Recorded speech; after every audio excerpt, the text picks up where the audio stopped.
Hello, everybody, and hello again if you watched before, but we're going to have another go and hopefully you can hear me clearly now. Well, as I said, what a difference a year makes.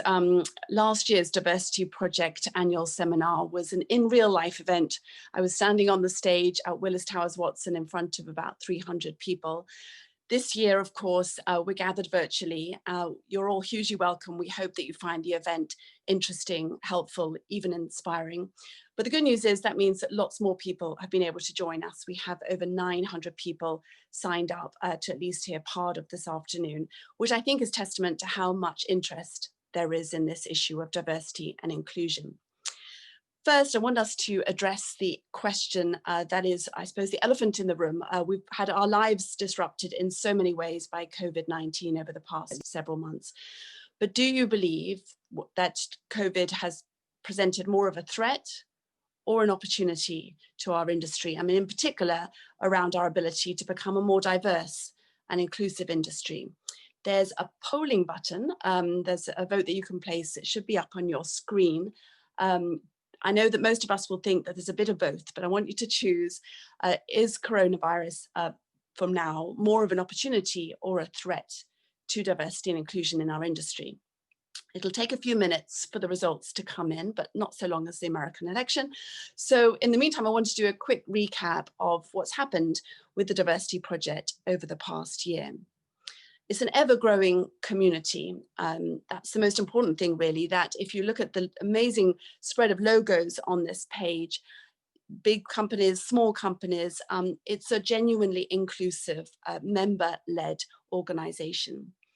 And these firms are in various different stages in their own efforts around diversity and inclusion. And the point is that we're joining forces to collaborate, to amplify our efforts, to make faster progress together. I'm hugely grateful for everyone's commitment and everything that everyone's doing to help. Thank you.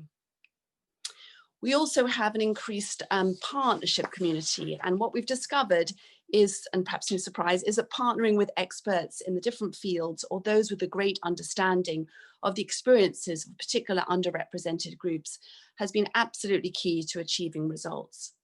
The Diversity Project is not interested in reinventing any wheels or being territorial. We just want to see that progress, those results. So thank you also to our wonderful partners. And last but absolutely top dogs, in my view, are the 400 plus people who are volunteering their time. These are people across the industry, very junior people, very senior people who are involved in all the specific efforts around the Diversity Project, leading the work streams, helping make things happen, communicating within their own firms and reaching out to each other. You are the lifeblood.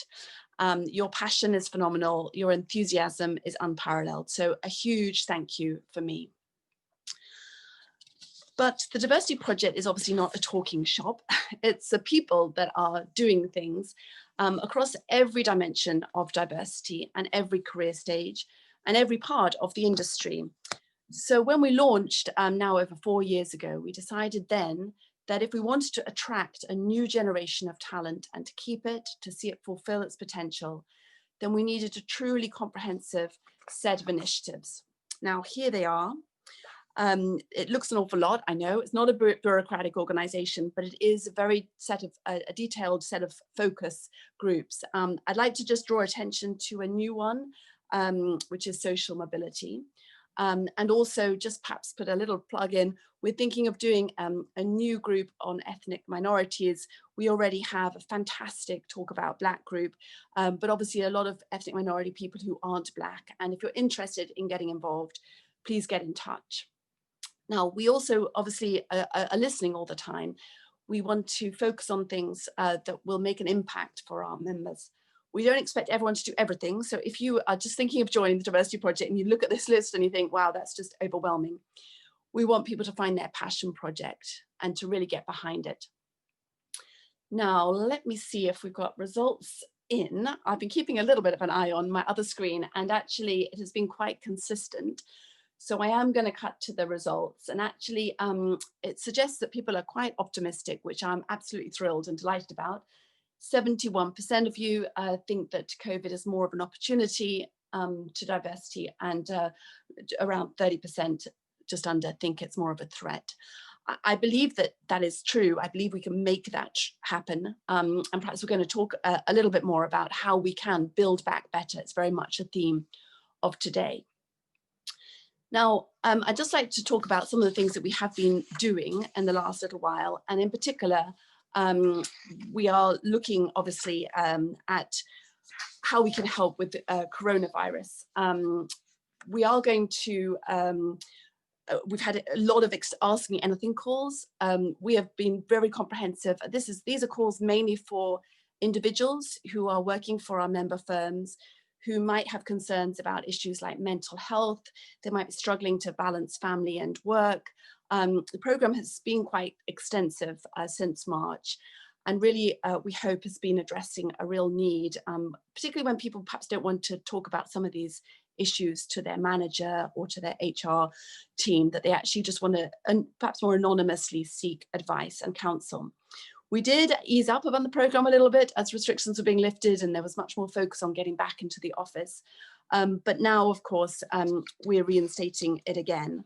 And if you want to look up more, then we do have a resources page on the website, which will point you to a whole host of things that you can look at, and hopefully that would be interesting and help you specifically. Now, also, we've been looking, of course, to try to help the industry build back better. That is going to be addressed in the first panel of this afternoon. We're going to set out some of the themes and suggestions. Sometimes I think people say it a little bit tritely that we can build back better. It won't happen automatically, but this is a big opportunity.